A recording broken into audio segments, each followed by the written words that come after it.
Welcome to AI Meets Productivity, your weekly podcast between myself, Trevor Lawbear, a productivity expert, and ChatGPT, an artificial intelligence.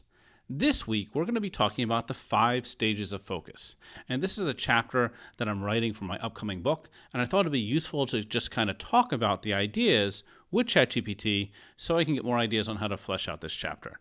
And you'll get to listen in. Welcome, ChatGPT. Today, we're diving into the 5 stages of focus. Trevor, where do we start? So the 5 stages I've defined are becoming aware of the need for focus, creating focus, maintaining focus, regaining focus, and releasing focus. So let's go through each of those one by one.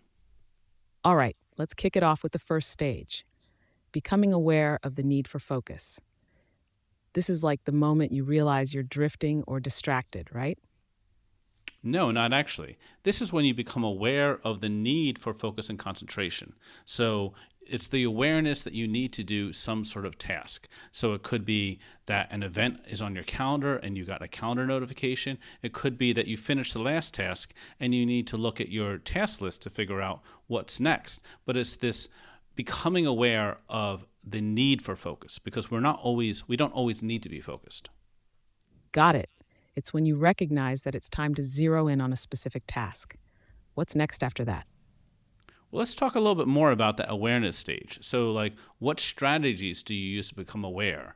Are you always using strategies that are interruptive strategies like notifications, or do you go and seek stuff out to become aware of what to focus on next? And are you focusing on what's next based upon just what's the default on your list, or are you strategically thinking about picking explicitly what is going to be next? Great questions, Trevor. So, in the awareness stage, some people rely on interruptive strategies like calendar notifications or reminders. These can be helpful for staying on track, but others might prefer a proactive approach, like regularly reviewing their task list or setting specific times to plan their day. When it comes to what to focus on next, you have 2 approaches: default versus strategic. Default is picking the next task on your list without much thought. Strategic involves intentionally choosing the task that aligns best with your goals or priorities. All right, ready to move to the next stage, creating focus? Okay, yeah. So this is the process of gaining focus and concentration to be able to focus on your task. And in this case, what you might do is use something like a jump start that helps shift your mindset into the new task. You might need to reduce anxiety if you have some fears or anxiety around the task to help create that focus. But it's about shifting the mindset and all the different techniques you use to shift your mindset into a focused state for that specific task. Got it. So creating focus is all about shifting your mindset to actually get into the zone for the task at hand. This could involve using a jumpstart technique, like a quick meditation or deep breathing to clear your mind.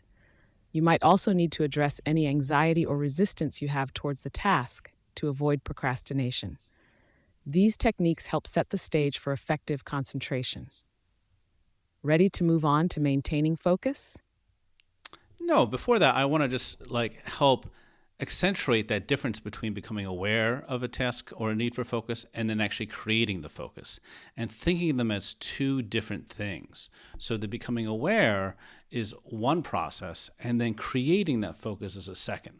So sometimes we mash them together and think, okay, I'm going to get into a task right away and just go. But recognizing that there's a process that you need to first figure out what you want to focus on, and then actually work through the process of creating the focus for that task. It doesn't come immediately. Absolutely. So really distinguishing between those 2 stages is important. First, you become aware of the need to focus, which is about identifying what you want to work on. It's this moment of realization or planning. Then you move into creating focus, where you shift your mindset and prep yourself mentally to dive into the task. It's like a double action process, not just jumping straight into work, but taking that crucial pause to set yourself up for success. Exactly. And then once you have focus, there's a whole stage of maintaining that focus and concentration, which involves ignoring distractions and managing interruptions. So what are the processes by which you do that? So, for instance, maybe by ignoring distractions, you make sure that you're well hydrated so you don't need to get up to get a drink of water. You've already gone to the bathroom before starting your task, etc. And maybe for managing interruptions, you tell everyone, I'm going to be working on this task. Maybe you close your door, you put on headphones, you fly a focus flag to kind of indicate that, hey, I'm going to be in a deep work state. Please don't interrupt me. Maintaining focus is like being in a fortress of concentration. To keep distractions at bay, you might prepare yourself by staying hydrated, taking bathroom breaks, or having snacks ready, anything that minimizes reasons to get up. For interruption management, you can set clear boundaries. Informing others that you're in deep work mode, closing your door, using noise canceling headphones, or even having a focus flag as a visual cue can all help. The goal is to create an environment where you can sustain your concentration without external disruptions. Shall we move to regaining focus next? Yes, and hopefully you don't have this stage every single time, but this is when you've had an interruption and distraction and is the process of regaining focus after that interruption or distraction. So it's recognizing the interruption or distraction occurred and then going through the process of getting back into a focused state. Right, so regaining focus is like your recovery plan after an interruption. First, acknowledge that the distraction happened. Then, use strategies to get back into the groove. This might involve revisiting your initial jumpstart techniques like deep breathing or a quick review of where you left off. It's about smoothly transitioning back into that focused state without losing too much momentum. Let's talk a little bit more about that regaining focus, because as you mentioned, there is this reviewing your notes. And if you have an interruption or a distraction, if what you can do is take notes about where you are before diving into that interruption or distraction, that can be really helpful for you to regain that focus when you come back. So if someone comes over and says, hey, can I ask you a question? You can say just 1 minute and quickly type in the state of where you are so you know how to get back and regain that focus when the interruption is over. Absolutely. Taking quick notes before dealing with an interruption can be a game changer. It's like leaving breadcrumbs for yourself to follow back to your focused state. Jotting down where you left off, or even a quick summary of your thoughts, can save you time and mental energy when you return to the task. This makes the process of regaining focus way smoother and more efficient. And likewise with distraction, sometimes when you come out of a distraction phase, you are in the wrong mood or you have to shake off some bad energy or something like that. You have to shake off that state that got you into the distraction. And so going through a process of, like you said, deep breathing or having a cup of tea or some sort of like ritual that helps you get back into the focused state can be useful. Exactly. Sometimes getting back into focus means resetting your mental or emotional state. You might need a quick ritual to shake off any bad energy from the distraction. Deep breathing, having a cup of tea, or even a brief walk can help reset your mind and mood. These small rituals can be really effective in easing you back into concentration. All right, let's talk about releasing focus now. So releasing focus is the letting go of the focus and concentration when it's no longer needed. So that could be just switching the task and making sure that you don't have task residue. So you don't have this, you're thinking about the previous task in your mind when you're trying to focus on the next one. Or it could be at the end of the day, you want to actually relax and to let go of the focus that you had all day long and get into that relaxation state. Both of those involve this releasing of the focus. Now, they might involve different processes to go through. So if you're at the end of your day and you want to switch into relaxation, you might have to do something different than when you're switching between tasks, but both is letting go of the focus from the previous task. Got it. So releasing focus is like the cool down after your mental workout. Whether it's switching tasks without dragging along mental residue or winding down at the end of the day, it's crucial to clear your mind. For switching tasks, a quick note review or a brief walk might do the trick. To truly relax at day's end, maybe a more extended ritual like reading, a hot bath, or even some light exercise can help. It's all about finding what works best for you to effectively shift gears. So what do you think about these 5 stages? And do you have any other ideas that might fit into one of these 5 stages that our listeners could gain value from? I think these 5 stages are like a solid framework for understanding and mastering focus. They cover everything from the initial awareness to winding down at the end. For listeners, I'd add a few extra tips. 1. Becoming aware. Periodic review sessions to update and prioritize your task list can enhance your awareness stage. 2.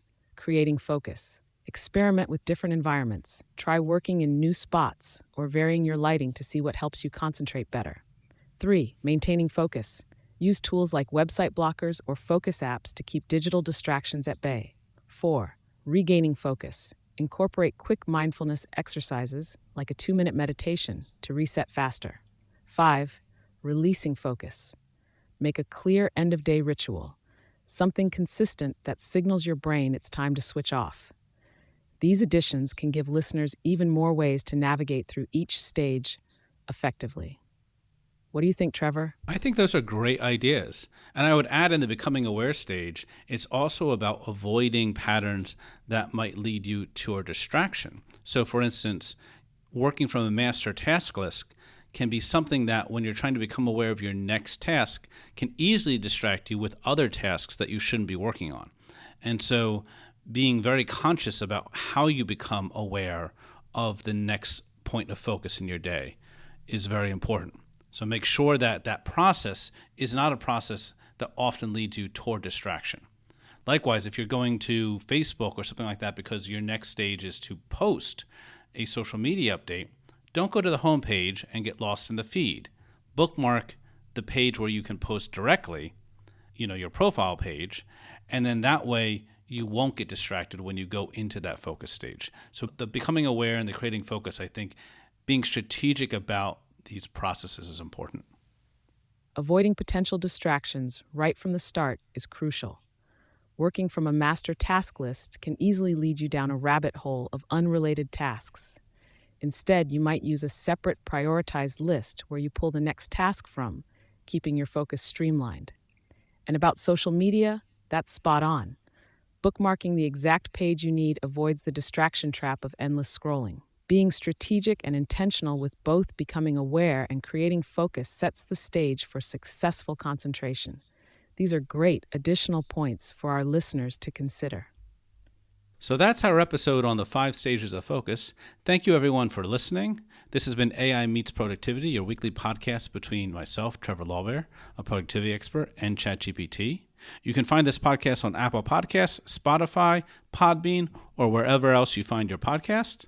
You can also subscribe via email by going to aimeetsproductivity.podbean.com. You can also listen to all the back episodes there.